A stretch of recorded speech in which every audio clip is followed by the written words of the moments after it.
3 hari setelah kejadian itu, rumah Blok B nomor 3 retak di bagian lantai dapur.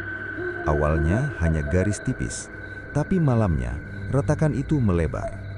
Dari celah lantai keluar tanah merah basah dan bau yang sama, bau kuburan lama. Pemilik rumah bersumpah mereka mendengar suara dari bawah lantai, seperti banyak orang berbisik bersamaan. "Tempat kami, kembalikan."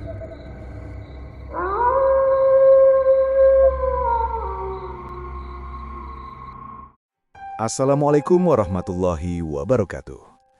Halo para penonton setia, selamat datang kembali di Arzen Podcast Horor.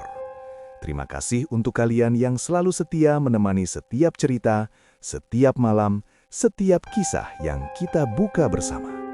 Semoga kalian yang sedang mendengarkan saat ini selalu diberi kesehatan, keselamatan, dan dijauhkan dari segala hal buruk yang tak terlihat. Malam ini, kita akan masuk ke sebuah kisah nyata yang terjadi di sebuah komplek perumahan yang berdiri di atas tanah bekas pemakaman lama. Sebuah cerita tentang penjaga malam, tentang tanah yang tidak pernah benar-benar tenang, dan tentang gerbang yang seharusnya tidak pernah dibuka. Siapkan diri kalian, matikan lampu jika berani, gunakan headset, dan dengarkan baik-baik. Karena setelah cerita ini selesai, mungkin kalian akan melihat langit dengan cara yang berbeda. Dan jangan lupa, follow semua sosial media Arzen Podcast Horor, supaya kalian tidak ketinggalan cerita menyeramkan lainnya. Oke, tidak usah berlama-lama lagi, langsung saja kita mulai ceritanya.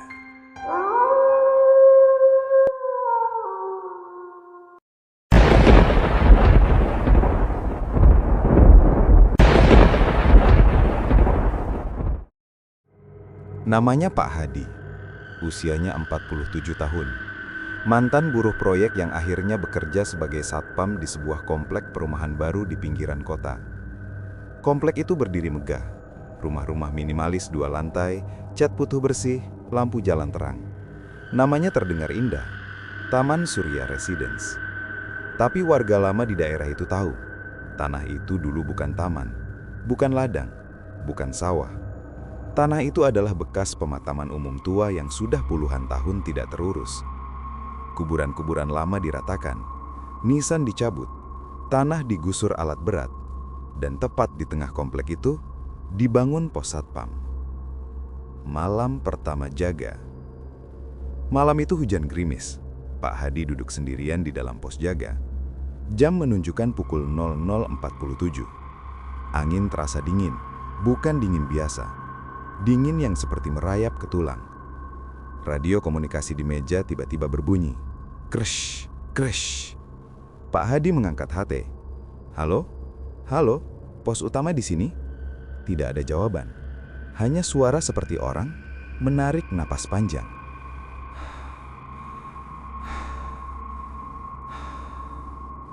Pak Hadi menelan ludah. Paling sinyal gangguan, gumamnya. Suara ketukan dari luar. Jam 1:13. Terdengar suara ketukan pelan di kaca pos. Tok, tok, tok. Pak Hadi menoleh. Tidak ada siapapun. Lampu jalan menyala terang. Jalanan kosong. Ia membuka pintu pos dan melihat ke kanan kiri. Sepi. Baru saja ia ingin masuk kembali. Tiba-tiba terdengar suara dari belakangnya. "Pak." Suara perempuan.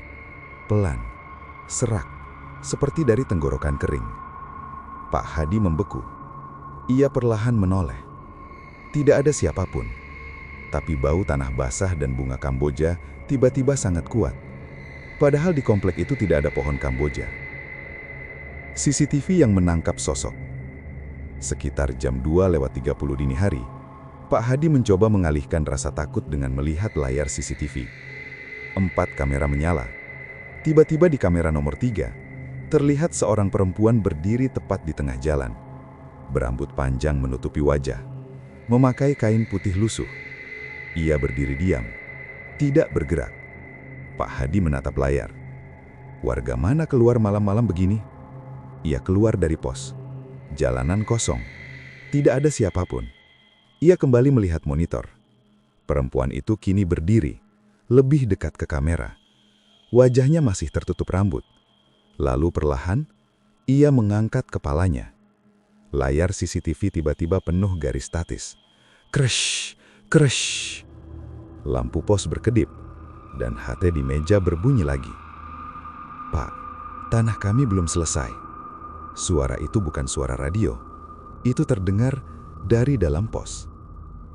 Tanah yang bergerak. Jam 3:15. Pak Hadi hampir tidak bisa bernapas. Tiba-tiba ia mendengar suara seperti tanah digali. Krek, krek, krek. Dari bawah lantai pos. Pos jaga itu berdiri tepat di atas tanah bekas liang lahat lama yang tidak dipindahkan sempurna. Suara itu semakin jelas, seperti kuku menggaruk semen. Lalu terdengar suara bisikan banyak orang bersamaan. Kami belum dipindahkan. Pak Hadi berdiri gemetar. Lantai pos bergetar halus. Dan di sudut ruangan, muncul retakan kecil. Dari retakan itu, keluar bau busuk menyengat. Bau mayat lama. Sosok di kursi tamu. Tiba-tiba pintu pos terbuka sendiri. Angin masuk kencang. Lampu mati. Gelap total. Pak Hadi menyalakan senter. Sinar senter menyapu ruangan dan berhenti di kursi tamu kecil di pojok. Ada seseorang duduk di sana. Perempuan dari CCTV tadi. Kali ini rambutnya tersibak sedikit. Kulitnya pucat keabu-abuan. Mata kirinya kosong, seperti bekas luka lama. Ia tersenyum. Mulutnya terlalu lebar. Pak, kembalikan rumah kami. Senter Pak Hadi mati. Teriakan Pak Hadi menggema ke seluruh komplek. Pagi yang aneh. Pukul 5:40 pagi. Warga datang. Mereka menemukan Pak Hadi pingsan di luar pos. Lantai pos retak. Dan di atas meja, terdapat segenggam tanah merah basah. Padahal semalam tidak ada tanah di dalam ruangan. Lebih aneh lagi, rekaman CCTV dari jam 1 sampai jam 4 pagi hilang. Kosong. Seperti tidak pernah ada. Tapi itu belum apa-apa. Karena malam berikutnya, sesuatu akan keluar dari tanah. Dan bukan hanya satu. Setelah kejadian malam pertama itu, Pak Hadi tidak langsung berhenti kerja. Ia hanya bilang pada ketua RT bahwa mungkin dirinya masuk angin dan kelelahan. Tapi sejak pagi itu, komplek mulai berubah. Anak kecil yang bermain sendiri. Di Blok C nomor 7, tinggal keluarga baru. Pak Arman, istrinya, dan seorang anak perempuan berusia 6 tahun bernama Rara. Rara anak yang ceria. Tapi sejak pindah ke komplek itu, ia sering terlihat bermain sendirian di halaman belakang rumahnya. Ibunya pernah bertanya, "Rara main sama siapa, Nak?" Rara menjawab polos, "Sama teman baru, Bu." "Namanya siapa?" Rara tersenyum. "Namanya Sari. Dia bilang dulu rumahnya di sini." Ibunya mengira itu hanya teman imajinasi. Sampai suatu sore, ibunya melihat Rara duduk di tanah belakang rumah. Tanah yang baru ditanam rumput. Rara sedang menggali dengan tangan kosong dan berbicara pelan. "Iya, nanti aku bilangin Pak Satpam." Ibunya merinding. "Rara, ngapain kamu?" Rara menoleh perlahan. Tangannya penuh tanah merah basah. "Bu, Sari bilang dia nggak bisa keluar sendiri." Pak Hadi mulai mendengar lagi. Malam kedua, jam 12:30 dini hari. Pak Hadi sudah bersiap mental. Ia membawa tasbih. Ia membawa air mineral yang sudah dibacakan doa. Tapi ketakutan itu datang lebih cepat dari yang ia kira. HT berbunyi lagi. "Pak, suara anak kecil. Bukan perempuan dewasa seperti malam sebelumnya. Suara itu kecil, lemah. Pak, tolong bukain." Pak Hadi memejamkan mata. Ia tidak menjawab. Lalu terdengar suara ketukan dari bawah meja pos. Tok, tok, tok. Bukan dari pintu, bukan dari jendela, dari bawah lantai kayu pos. Tanah yang retak. Jam 1:15, Pak Hadi melihat sesuatu yang membuat darahnya membeku.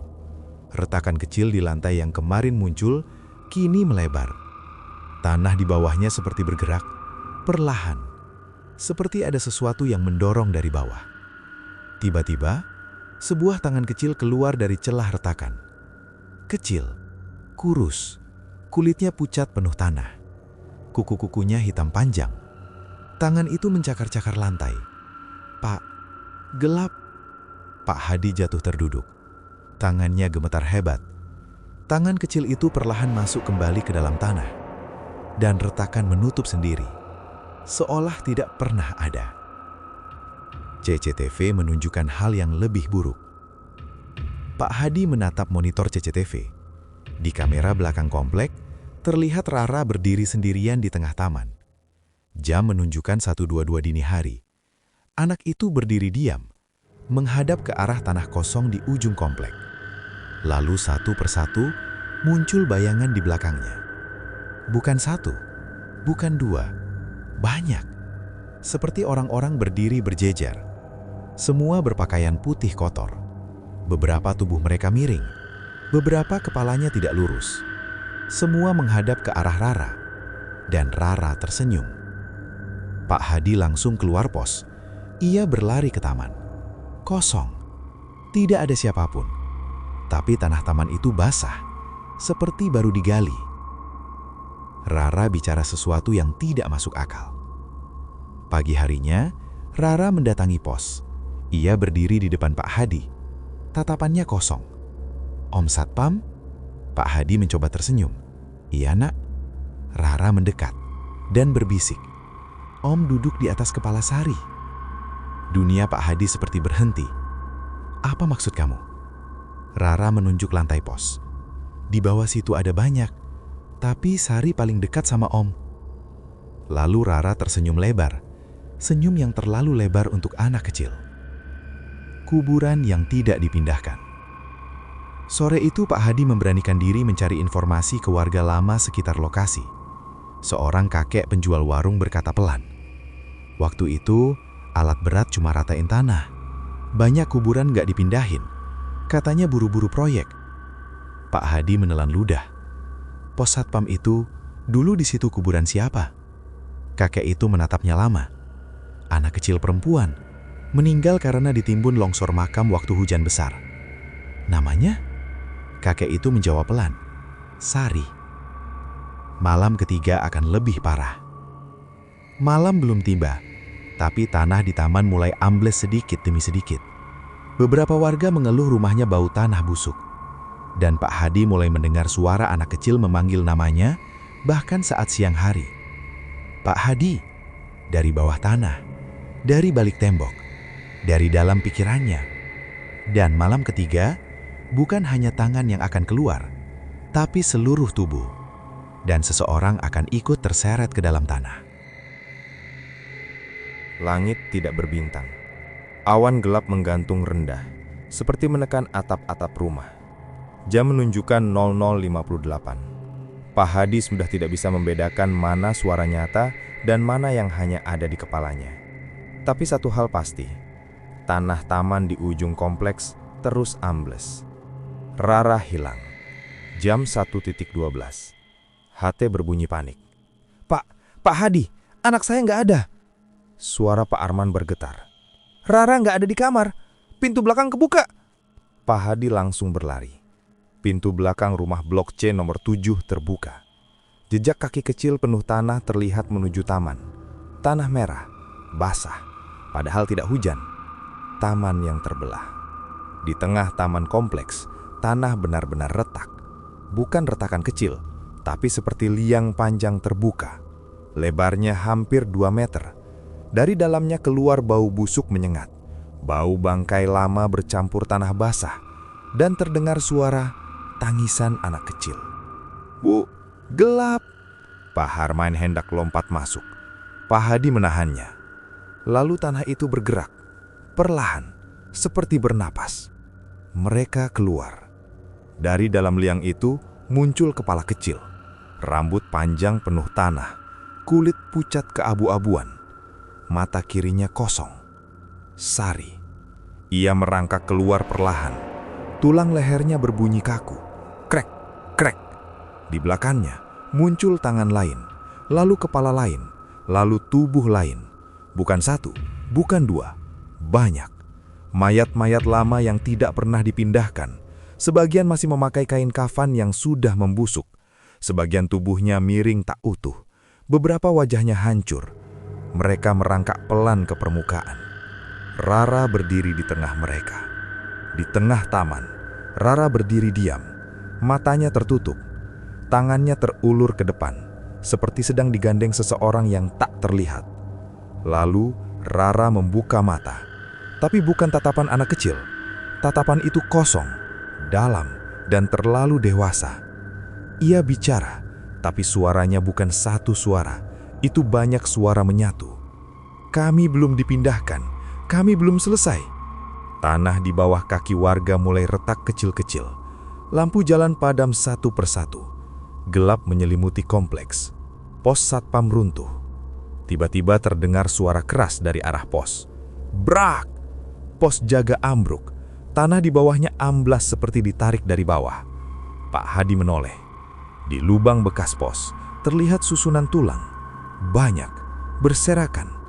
Dan tepat di bawah kursi tempat ia biasa duduk, ada tengkorak kecil dengan serpihan pita rambut merah yang sudah lapuk. Pak Hadi gemetar. Ia sadar, selama ini ia duduk tepat di atas kepala Sari yang terseret masuk. Pak Harman nekat menerobos ke arah Rara. Ia meraih anaknya, tapi tangan kecil pucat dari dalam tanah mencengkram kakinya. 1, 2, puluhan tangan keluar dari tanah, menariknya perlahan. Pak Harman berteriak histeris. Kami cuma mau tempat kami dikembalikan. Tanah menutup cepat, dan Pak Harman hilang tanpa bekas. Hanya suara tulang patah samar terdengar dari dalam bumi. Kesepakatan yang ditawarkan. Sari menoleh ke arah Pak Hadi. Ia tersenyum. Om tinggal di sini ya. Pak Hadi mundur perlahan. Sari melanjutkan. Kalau Om pergi, kami ikut. Angin berputar kencang. Mayat-mayat itu berhenti bergerak. Semua mata kosong mereka kini menghadap Pak Hadi. Menunggu. Pak Hadi sadar. Tanah itu tidak marah tanpa alasan. Mereka tidak dipindahkan dengan layak. Tidak didoakan. Tidak dihormati. Mereka hanya diratakan, dilupakan. Pagi yang paling sunyi. Pukul 05.50 pagi.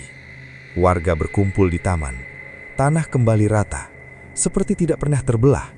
Tidak ada liang, tidak ada mayat, tidak ada Pak Harman. Hanya Rara, duduk sendirian di tengah rumput. Tangannya penuh tanah merah. Ia berkata pelan, "Papa sekarang temani Sari." Pak Hadi berdiri kaku. Ia tahu satu hal. Ini belum selesai, karena setiap malam tanah itu akan menuntut, dan mungkin seluruh kompleks akan ikut tenggelam.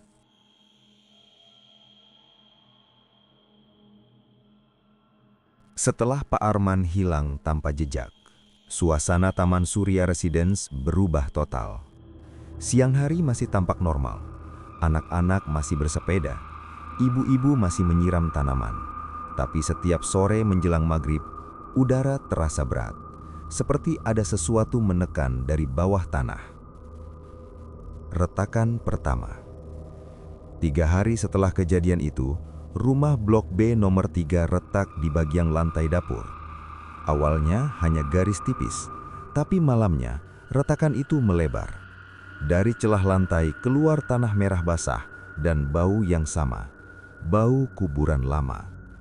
Pemilik rumah bersumpah mereka mendengar suara dari bawah lantai, seperti banyak orang berbisik bersamaan.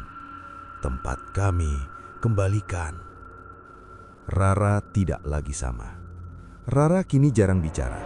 Ia sering berdiri menghadap tembok atau duduk di taman menatap tanah kosong. Suatu sore Pak Hadi melihatnya menggambar di tanah dengan ranting. Ia menggambar bentuk kotak-kotak, berjejer, seperti denah makam. Pak Hadi bertanya pelan, "Itu gambar apa, Nak?" Rara menjawab tanpa menoleh, "Rumah lama." "Rumah siapa?" Rara tersenyum tipis. "Rumah kami." Suara itu kembali bukan suara anak kecil, seperti banyak suara menyatu dalam satu mulut kecil. hujan yang tidak biasa. Malam itu hujan turun sangat deras. Jam 12.40 dini hari. Air tidak hanya mengalir dari atas, tapi dari bawah. Tanah taman menggelembung seperti adonan roti, lalu pecah. Air bercampur lumpur menyembur keluar, dan di antara lumpur itu terlihat potongan kain kafan, tulang kecil, dan serpihan nisan lama bertuliskan huruf yang hampir hilang. Warga berteriak histeris. Beberapa pingsan, beberapa langsung mengemasi barang untuk pindah malam itu juga. Dukun tua dari kampung sebelah. Pak Hadi akhirnya mencari bantuan. Ia mendatangi seorang dukun tua bernama Mbah Wiryo yang tinggal di desa lama dekat situ.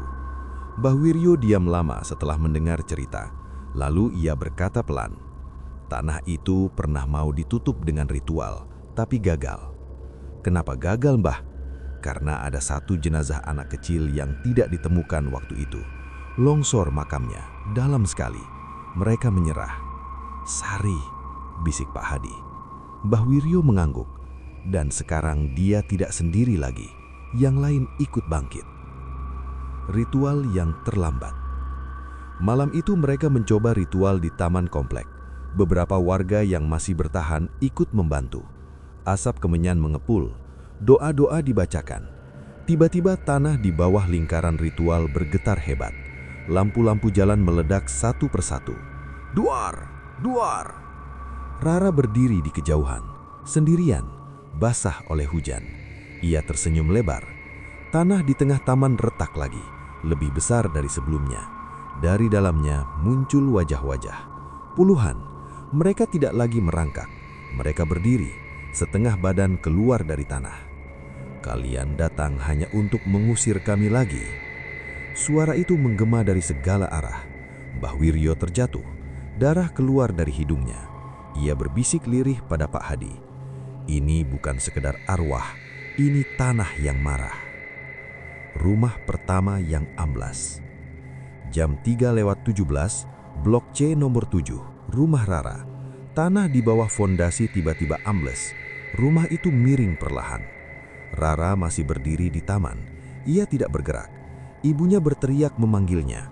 Tapi tiba-tiba tangan-tangan dari dalam lumpur muncul, menarik ibunya masuk ke dalam retakan.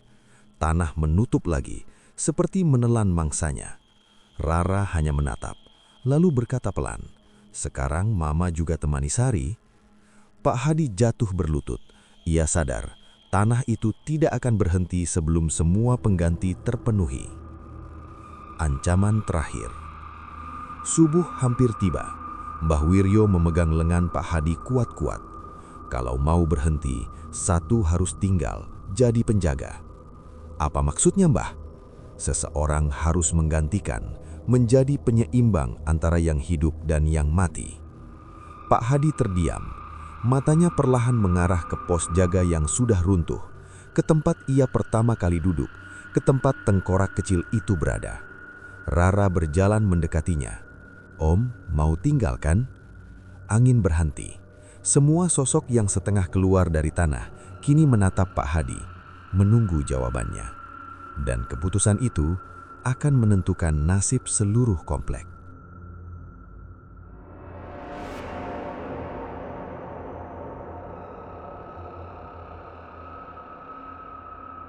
Subuh hampir tiba.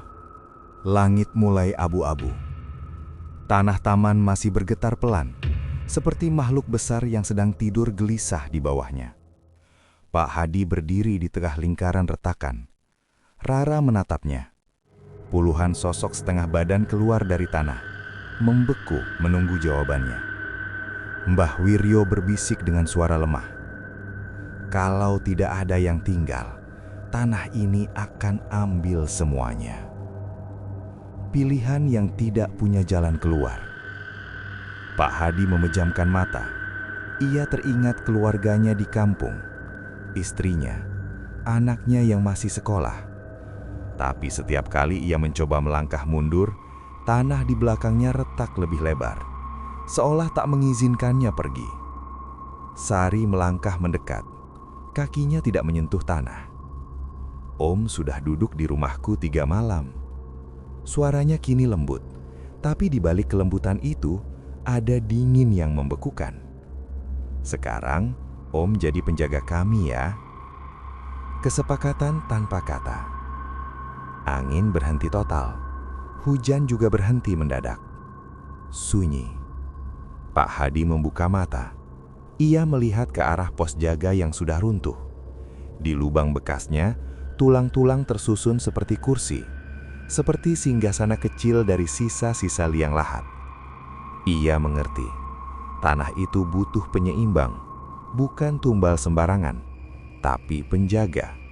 Seseorang yang hidup, namun terikat. Pak Hadi melangkah ke arah lubang.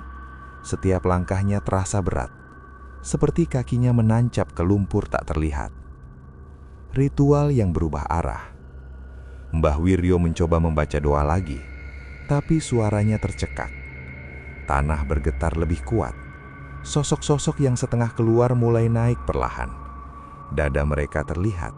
Sebagian tulang rusuk terbuka, sebagian wajah rusak setengah. Mereka tidak lagi terlihat marah. Mereka terlihat menunggu. Rara mendekat dan menggenggam tangan Pak Hadi. Tangannya dingin seperti es. "Om, jangan takut, kami cuma mau ditemani." Saat matahari muncul. Tepat ketika matahari pertama kali muncul, Pak Hadi duduk di atas susunan tulang di lubang bekas pos. Sari berdiri di depannya. Ia mengangkat tangannya dan menyentuh dahi Pak Hadi. Tiba-tiba, suara seribuan bisikan masuk ke kepalanya sekaligus. Nama-nama, tanggal kematian, tangisan, doa yang tidak pernah selesai. Pak Hadi berteriak keras, tapi warga hanya melihat ia terdiam, menatap kosong. Tanah perlahan menutup di sekelilingnya. Tidak menelannya, hanya mengurung setengah tubuhnya, seperti kursi yang menyatu dengan bumi. Pagi yang terlihat normal. Jam 6:10. Taman kembali rata. Rumah yang miring tampak utuh lagi. Retakan hilang. Tidak ada lumpur, tidak ada tulang, tidak ada liang. Hanya satu hal yang berubah. Di tengah taman, kini berdiri pos satpam baru. Utuh, bersih, seperti tidak pernah runtuh. Dan di dalamnya, Pak Hadi duduk diam, menatap lurus ke depan, tidak berkedip, tidak berbicara. Warga yang tidak tahu, warga yang tersisa mengira semuanya sudah selesai. Rara kini terlihat biasa. Ia tidak lagi menggali tanah, ia tidak lagi bicara sendiri. Tapi setiap malam jam 1:12, lampu taman berkedip satu kali. Dan dari bawah pos terdengar suara halus. "Pak, sudah jaga?" Suara itu bukan lagi suara minta tolong, tapi suara memanggil rekan. Sesuatu yang berubah pada Pak Hadi. Malam keempat setelah ritual, seorang warga yang pulang terlambat menghampiri pos. "Pak, buka gerbang dong." Pak Hadi perlahan menoleh. Matanya berbeda. Bagian putihnya sedikit keabu-abuan. Ia tersenyum. Senyum yang terlalu lebar. "Jam segini jangan sering keluar, nanti ikut mereka." Warga itu tertawa gugup. Tapi saat mobilnya lewat taman, ia melihat dari kaca spion. Di belakang pos, ada banyak bayangan berdiri berjajar, menghadap Pak Hadi, seperti sedang absen. Yang mulai datang sendiri. Beberapa hari kemudian, rumah kosong yang ditinggalkan pemiliknya mulai berpenghuni lagi. Tapi bukan oleh manusia. Lampu menyala sendiri. Air keran terbuka tengah malam. Dan di beberapa jendela, terlihat sosok berdiri menghadap keluar. Diam, tidak bergerak. Seperti sedang menunggu sesuatu. Rara mengingat lagi. Suatu sore Rara mendekati pos. Ia menatap Pak Hadi lama, lalu berbisik pelan. "Om, nanti ada yang datang lagi." "Siapa, Nak?" Suara Pak Hadi kini terdengar berat dan dalam. Rara menunjuk tanah di bawah kakinya, yang belum sempat bangun. Angin tiba-tiba berputar kecil di sekitar taman. Tanah bergelombang halus, seperti ada sesuatu besar yang berbalik arah di bawah sana. Dan itu baru awal dari penjagaan. karena tanah itu belum mengeluarkan semuanya. Masih ada satu bagian lama pemakaman yang belum tersentuh proyek. Dan di sanalah sesuatu yang lebih tua dari Sari menunggu.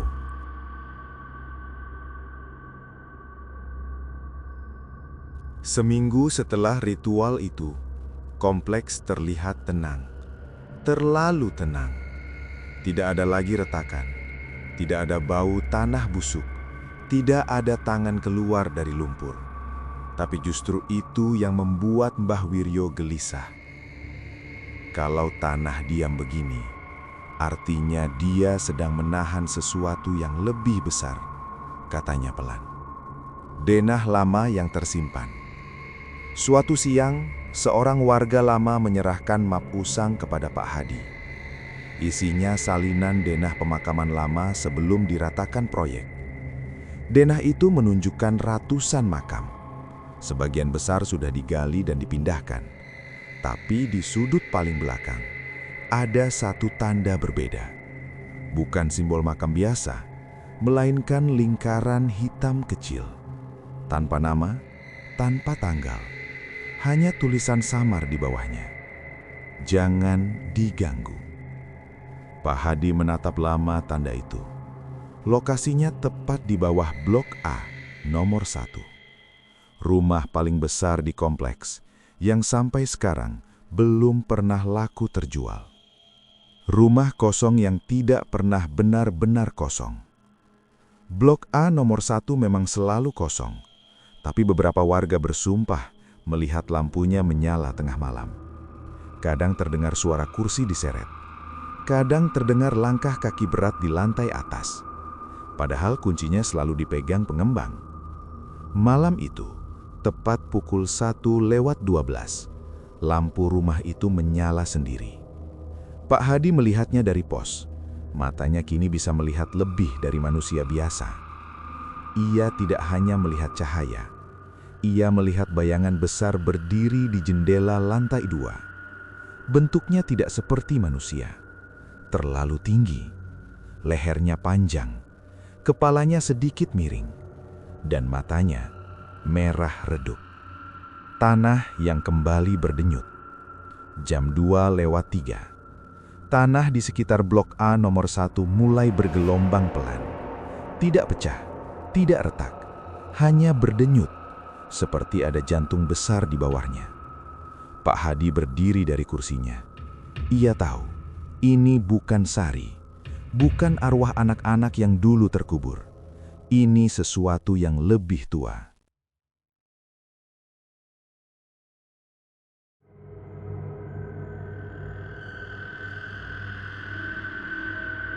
Sesuatu yang memang dikubur dengan sengaja dan bukan untuk dipindahkan. Cerita lama yang terlupakan. Keesokan harinya, Mbah Wiryo menceritakan sesuatu yang jarang orang tahu. Dulu, sebelum jadi pemakaman umum, tanah itu bekas tempat pembuangan jenazah tak dikenal. Jenazah korban pembunuhan, korban santet, korban perang kecil. Dan ada satu yang tidak dikubur dengan doa. Pak Hadi menelan ludah. Kenapa? Karena waktu dikubur, orang-orang yang menggali liang lahatnya satu persatu mati mendadak. Sunyi menyelimuti ruangan. Mayat itu akhirnya dikubur tanpa upacara, hanya ditutup tanah dan diberi tanda jangan diganggu. Rara mulai menggambar lagi. Sore itu Rara kembali duduk di taman. Ia menggambar lingkaran besar di tanah. Lalu di tengah lingkaran itu, ia menggambar sosok tinggi dengan leher panjang. Pak Hadi mendekat perlahan. Siapa itu, Nak? Rara tidak menoleh. Yang dulu tidur paling bawah. Angin tiba-tiba berputar dingin. Tanah di bawah gambar itu retak kecil. Malam yang lebih gelap dari biasanya. Malam berikutnya, listrik komplek padam total. Bukan hanya di satu blok, semua. Langit mendung tanpa bulan. Jam 1:12. Pintu Blok A nomor 1 terbuka sendiri. Pak Hadi melihat dari pos. Ia berdiri, tapi kakinya seperti ditarik sesuatu untuk tetap di tempat. Dari dalam rumah itu, keluar suara langkah. Berat, tidak terburu-buru. Duk, duk, duk. Lantai rumah bergetar setiap langkah. Lalu jendela lantai 2 pecah tanpa disentuh, dan sesuatu itu berdiri di balkon. Tingginya hampir menyentuh atap, kepalanya miring 45 derajat. Matanya merah redup menatap langsung ke arah pos. Ke arah Pak Hadi, Sari ketakutan. Untuk pertama kalinya, Sari muncul lagi di samping pos. Tapi kali ini, ia tidak tersenyum. Wajahnya pucat. Lebih pucat dari sebelumnya. Om, suaranya gemetar. Yang itu bukan kami. Tanah di seluruh komplek mulai bergetar kuat. Rumah-rumah berderit. Air di kolam kecil taman bergetar membentuk lingkaran. Dan dari bawah tanah, terdengar suara berat. Bukan bisikan, bukan tangisan, tapi suara dalam seperti batu besar bergeser. Sudah waktunya. Sesuatu bangkit. Tanah di halaman Blok A nomor 1 pecah perlahan. Tidak seperti liang kecil sebelumnya. Ini seperti kubah tanah yang terangkat. Rumput-rumput tercabut. Akar-akar terlepas. Dan dari dalamnya muncul tangan besar.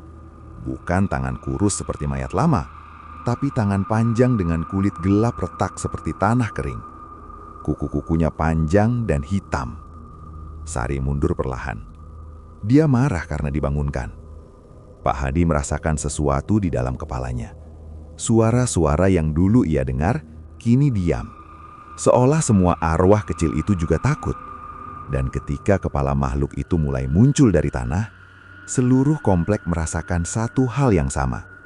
Bukan sekedar takut, tapi perasaan bahwa mereka tidak seharusnya berada di atas tanah itu.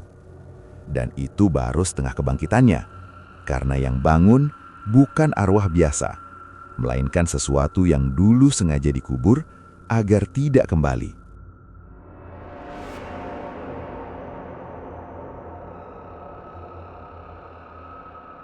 Tanah di halaman Blok A nomor 1 terus terangkat. Rumput tercabut seluruhnya. Akar-akar menggantung seperti rambut kusut. Dan tangan besar itu kini mencengkeram permukaan. Perlahan, kepalanya muncul. Bentuknya tinggi, kurus, terlalu panjang untuk disebut manusia. Kulitnya gelap seperti tanah kering retak. Lehernya panjang dengan sudut miring yang tidak wajar. Dan matanya, 2 titik merah redup tanpa kelopak. Ia tidak mengaum, tidak menjerit. Ia hanya berdiri. Dan seluruh komplek langsung terasa lebih dingin beberapa derajat. Rumah yang tidak kuat menahan. Blok A nomor 1 mulai retak dari dalam. Dindingnya pecah satu persatu. Krak! Atapnya runtuh seperti kertas diremas. Tapi anehnya, tidak ada suara ledakan keras. Seolah rumah itu runtuh dalam sunyi. Makhluk itu berdiri di tengah puing. Tingginya hampir 2 lantai. Ia menoleh perlahan. Dan untuk pertama kalinya, ia melihat langsung ke arah pos. Ke arah Pak Hadi. Pak Hadi bukan lagi manusia biasa. Di dalam pos, Pak Hadi tidak bisa bergerak. Kakinya terasa menyatu dengan tanah. Suaranya hilang, tapi pikirannya terbuka. Ia bisa merasakan sesuatu yang lain sekarang. Ia merasakan arwah-arwah kecil di bawah tanah bersembunyi. Sari muncul di sampingnya, wajahnya panik. "Om, dia bukan bagian dari kami." "Lalu dia siapa?" Sari menjawab pelan. Dia yang dulu membuat tanah ini jadi tempat buangan. Angin berputar di sekitar makhluk tinggi itu. Tanah di bawahnya menghitam. Masa lalu yang terungkap. Tiba-tiba bayangan masuk ke kepala Pak Hadi. Seperti potongan film lama. Ia melihat masa puluhan tahun lalu. Sekelompok orang menyeret sesuatu besar ke dalam lubang. Mereka ketakutan. Salah satu dari mereka berteriak, "Dia bukan manusia! Jangan lihat matanya." Makhluk itu sudah mati waktu itu. Tubuhnya penuh luka, tapi matanya tetap menyala redup. Mereka menimbunnya cepat-cepat. Tanpa doa, tanpa nama. Hanya satu pesan. Kalau tanah ini dibuka lagi, dia bangun. Dia bangun sepenuhnya. Kembali ke malam sekarang, makhluk itu menggerakkan lehernya perlahan. Bunyinya seperti kayu patah kering. Gerak, gerak. Lalu ia melangkah. Setiap langkah membuat tanah bergelombang. Ia tidak berjalan ke warga, tidak ke taman, tidak ke rumah. Ia berjalan lurus ke arah pos, ke arah Pak Hadi. Gerbang yang terbuka. Saat makhluk itu semakin dekat, tanah di bawah pos mulai retak lagi. Tapi bukan ke bawah. Retakannya membentuk lingkaran besar. Simbol yang sama seperti yang digambar Rara. Pak Hadi akhirnya bisa bicara. Suaranya berat, tidak sepenuhnya miliknya. Aku tidak membangunkanmu. Makhluk itu berhenti tepat 5 meter dari pos. Ia menunduk sedikit. Matanya menyala lebih terang.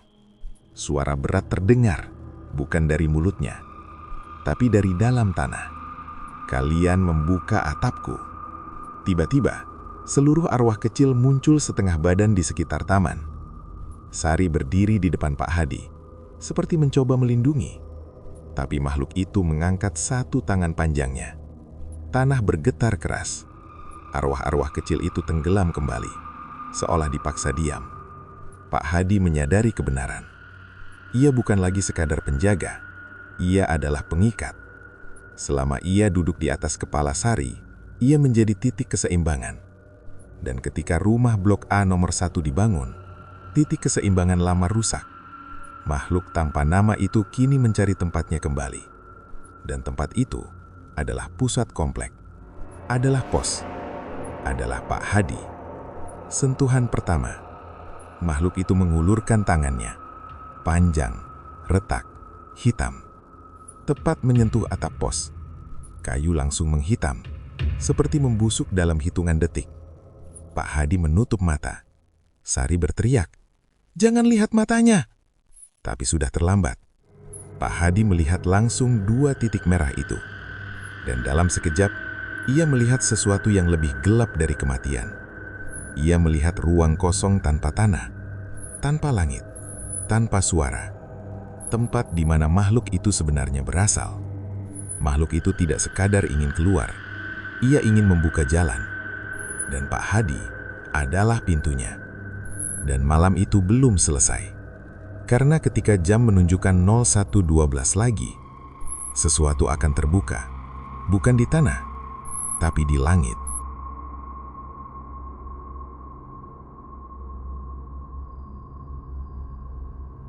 Makhluk tanpa nama itu masih berdiri di depan pos. Tangannya menempel di atap yang mulai menghitam dan membusuk. Pak Hadi masih menatap kedua mata merah itu. Dan sejak tatapan itu bertemu, sesuatu terbuka. Bukan di tanah, bukan di rumah, tapi di atas. Bunyi yang tidak pernah ada sebelumnya. Jam 1:12 tepat. Terdengar suara seperti kain besar disobek. Rak. Tapi bukan dari bawah, dari langit. Warga yang masih terjaga keluar rumah. Mereka menatap ke atas. Langit malam tidak lagi gelap biasa. Ada garis tipis memanjang, seperti retakan kaca. Garis itu bersinar samar kemerahan, dan perlahan melebar. Udara berubah berat, sulit bernafas, seolah oksigen ditarik dari sekitar mereka. Rara menghilang lagi. Di tengah kepanikan, Rara berdiri di taman, sendirian. Ia menatap ke langit yang retak. Wajahnya tidak lagi kerasukan seperti dulu. Justru kali ini, ia terlihat ketakutan. "Dia buka pintu!" Pak Hadi mencoba berteriak, tapi suaranya tertahan. Makhluk tinggi itu mengangkat kedua tangannya, seolah menarik sesuatu dari atas. Tanah di bawah pos mulai membentuk lingkaran hitam. Simbol lama kembali muncul. Dan tiba-tiba, Rara terangkat sedikit dari tanah. Kakinya menggantung. Ibunya sudah tidak ada untuk menariknya kembali. Ia menjerit, "Om!" Dalam satu kedipan mata, Rara menghilang. Bukan masuk ke tanah, bukan tertelan retakan. Ia menghilang seperti ditarik ke atas, ke arah langit yang retak. Arwah-arwah bangkit tanpa perintah. Sari muncul lagi, tapi kali ini bukan sendirian. Semua arwah kecil muncul serempak. Mereka berdiri penuh, tidak lagi setengah badan. Wajah mereka panik. Mereka tidak menghadap warga. Mereka menghadap makhluk tanpa nama itu. Seolah mereka pun takut. "Dia bukan dari bawah," bisik Sari. "Dia dari tempat kosong." Langit mengeluarkan suara gemuruh dalam. Bukan petir. lebih seperti nafas raksasa. Pos jaga mulai terangkat. Tanah di bawah pos kini bukan retak lagi. Ia seperti lubang tanpa dasar. Hitam pekat. Pak Hadi merasa tubuhnya ringan. Ia tidak lagi menempel ke tanah. Ia melayang beberapa sentimeter. Makhluk tinggi itu menunduk lebih dekat. Wajahnya kini hanya beberapa meter dari Pak Hadi. Mata merahnya membesar. Dan dari dalam retakan langit, sesuatu mulai turun. Bukan tubuh utuh, tapi bayangan panjang. Lebih besar dari makhluk yang sudah bangkit. Yang turun bukan satu. Garis retakan di langit melebar. Dan dari celah itu, terlihat siluet-siluet bergerak. Bentuknya tidak jelas. Kadang seperti manusia, kadang seperti hewan, kadang seperti sesuatu yang tidak punya bentuk tetap. Warga berteriak. Beberapa pingsan. Beberapa mencoba kabur dari gerbang komplek. Tapi gerbang tidak bisa dibuka. Seolah terkunci dari luar. Pak Hadi melihat kebenaran. Dalam keadaan melayang, Pak Hadi mendengar suara di dalam kepalanya. Bukan bisikan arwah kecil. Bukan suara makhluk tinggi itu. Tapi suara lain. Lebih tua. Lebih dingin. Kau sudah jadi gerbang. Ia melihat kembali bayangan masa lalu. Makhluk tanpa nama itu dulu bukan dikubur karena mati. Ia dikubur karena ia adalah penghubung. Penarik sesuatu dari atas ke bawah. Dan ketika komplek dibangun, fondasi beton menghancurkan segel lama. Kini segel itu pecah sepenuhnya. Sari melakukan sesuatu yang tak terduga. Sari tiba-tiba berlari ke arah makhluk tinggi itu. Arwah kecil lain mengikutinya. Mereka memeluk kaki panjang makhluk itu. Menariknya, menahannya. Untuk pertama kalinya, makhluk itu terlihat goyah. Retakan langit bergetar. Bayangan yang hendak turun berhenti sejenak. Sari menoleh ke Pak Hadi. Om, tutup matanya. Bagaimana caranya? Jangan jadi pintunya, Pak Hadi gemetar. Ia sadar. Selama ia menatap dan menerima peran itu, gerbang tetap terbuka, retakan semakin melebar. Langit kini terbelah seperti mulut besar. Angin berputar dahsyat. Pohon-pohon tumbang, atap rumah beterbangan. Dan dari celah itu, terdengar suara banyak sekali. Bukan teriakan, bukan tangisan, tapi sesuatu yang lebih mengerikan. Suara dunia lain yang tidak punya manusia di dalamnya. Dan saat itulah, makhluk tanpa nama itu membuka mulutnya pertama kali. Mulutnya terlalu lebar, dan di dalamnya bukan gigi, tapi kegelapan yang sama seperti di langit. Ia hendak melewati Pak Hadi, menjadi jalur penuh. Langit di atas Taman Surya Residence terbelah lebar. Retakan merah itu kini seperti luka menganga. Angin berputar liar, membawa debu, pasir, serpihan atap. Makhluk tanpa nama berdiri tepat di depan pos.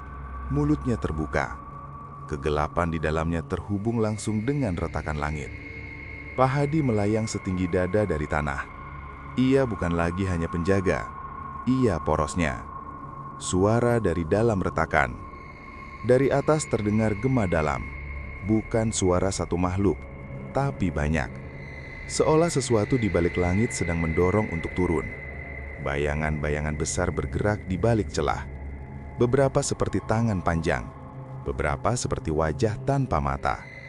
Sari dan arwah kecil lainnya masih menahan kaki makhluk tinggi itu. Mereka melemah. Tubuh mereka mulai retak seperti kaca.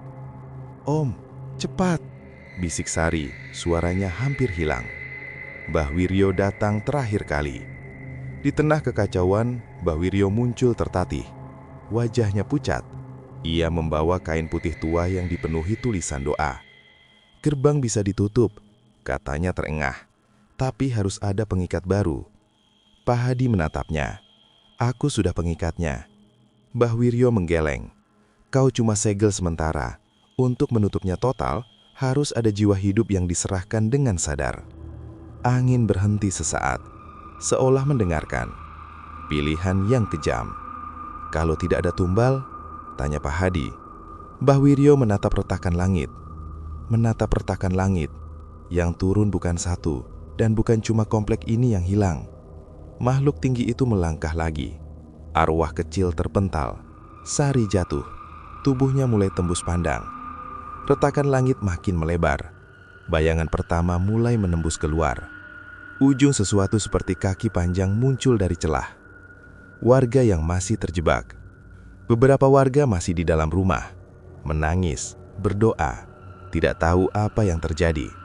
Gerbang komplek tetap terkunci, mobil tidak bisa menyala, sinyal hilang. Mereka tidak tahu bahwa hidup mereka kini tergantung satu keputusan.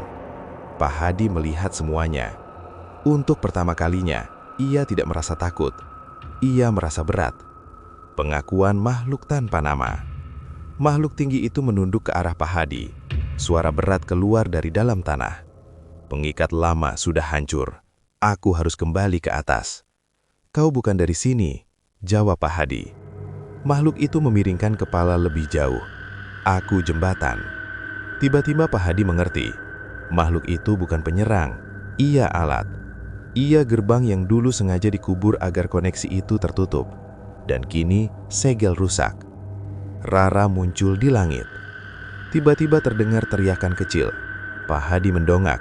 Di dalam retakan langit, ia melihat Rara. Tubuhnya melayang, seperti terjebak di ruang kosong. Ia tidak menangis. Ia hanya menatap ke bawah. Om, dingin. Hati Pak Hadi seperti diremas. Makhluk tinggi itu membuka mulut lebih lebar. Kegelapan dari mulutnya dan dari langit mulai menyatu. Kain putih terakhir. Mbah Wiryo melempar kain putih bertuliskan doa ke arah Pak Hadi. Kau harus pilih sekarang. Kalau aku yang turun, tanya Pak Hadi. Kau tidak mati, kau jadi penutup. Dan kalau tidak, semua jadi pintu. Angin kembali berputar kencang. Sari merangkak mendekat. Tubuhnya hampir hilang. Om, jangan biarkan mereka turun. Saat bayangan pertama menyentuh tanah, dari retakan langit, sesuatu akhirnya berhasil keluar setengah badan. Bentuknya lebih besar dari makhluk tinggi. Kulitnya seperti kabut hitam padat. Tangannya panjang menjulur ke bawah, dan ujung jarinya menyentuh udara di atas taman. Saat itu terjadi, rumah-rumah mulai retak lagi. Kaca pecah, tanah menghitam, arwah kecil berteriak bersamaan. Detik terakhir sebelum keputusan. Pak Hadi menggenggam kain putih itu. Ia melihat Rara di atas. Ia melihat warga di rumah. Ia melihat Sari yang hampir lenyap. Ia melihat makhluk tinggi yang menunggu. Dan ia sadar satu hal. Gerbang tidak bisa ditutup dengan paksa. Ia harus disegel dari dua sisi. Dari bawah dan dari atas. Dan hanya satu yang bisa menjembatani keduanya sekarang. Dirinya. Makhluk dari langit mulai turun lebih jauh. Waktu hampir habis. Dan keputusan Pak Hadi akan mengubah bukan hanya komplek itu, tapi apa yang tersembunyi di atas sana.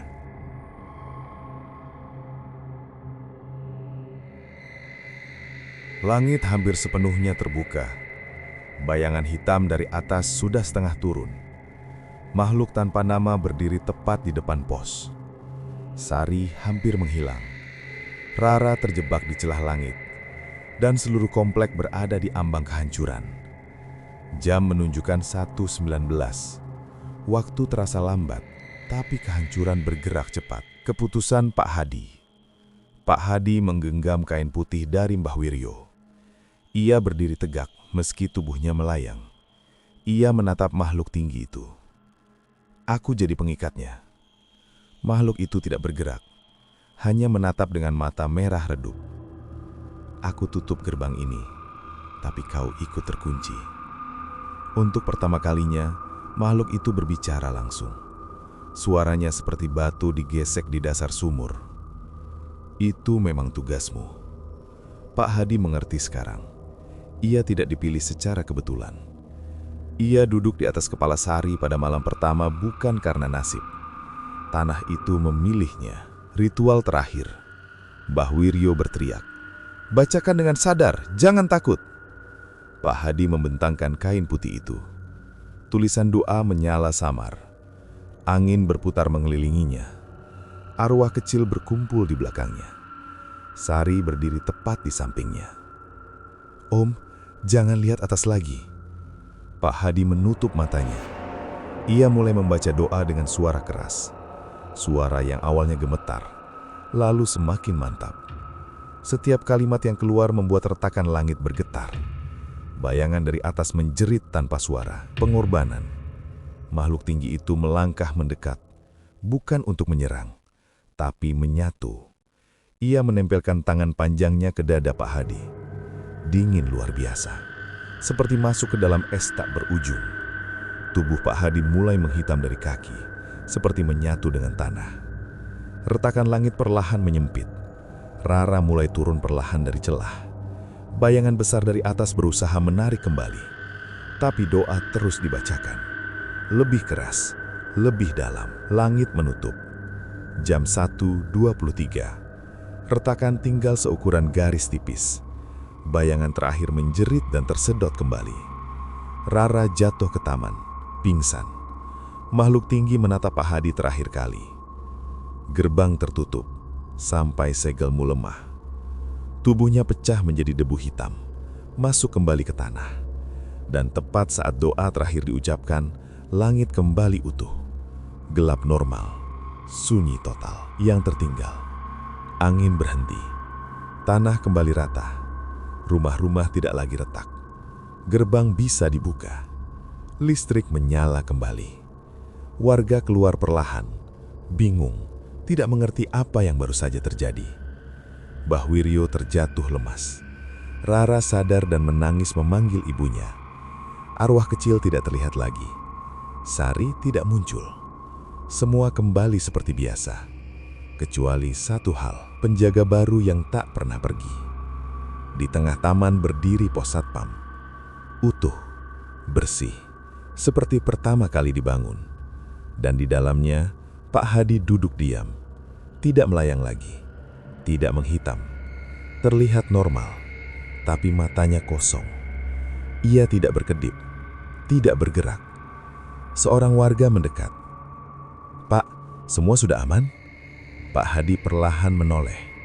Senyumnya kecil, tipis. Jam 1:12. Jangan pernah lihat langit. Warga itu tertawa gugup, mengira itu hanya candaan. Imana epilog. Beberapa bulan berlalu, komplek kembali dihuni normal. Blok A nomor 1 dibangun ulang. Anak-anak kembali bermain. Rara tidak lagi melihat teman. Semua tampak selesai. Tapi setiap malam, tepat pukul 1.12, lampu taman berkedip satu kali. Dan dari dalam pos, terdengar suara pelan. Seperti dua suara berbicara. Suara Pak Hadi dan suara berat lain yang sangat dalam. Kadang jika ada warga yang pulang terlalu malam, mereka bersumpah melihat sesuatu berdiri di belakang pos. Tinggi, lehernya miring, matanya merah redup. Dan Pak Hadi tidak pernah pulang ke kampung, tidak pernah izin, tidak pernah cuti. Ia selalu ada, duduk, menatap lurus ke depan, menjaga. Karena segel itu tertutup, tapi bukan hilang. Dan selama Pak Hadi masih duduk di sana, gerbang itu tetap terkunci. Namun, jika suatu malam pos itu kosong, atau Pak Hadi tidak lagi duduk di kursinya, maka jangan pernah lihat ke langit. Karena mungkin retakan itu sudah menunggu untuk dibuka kembali.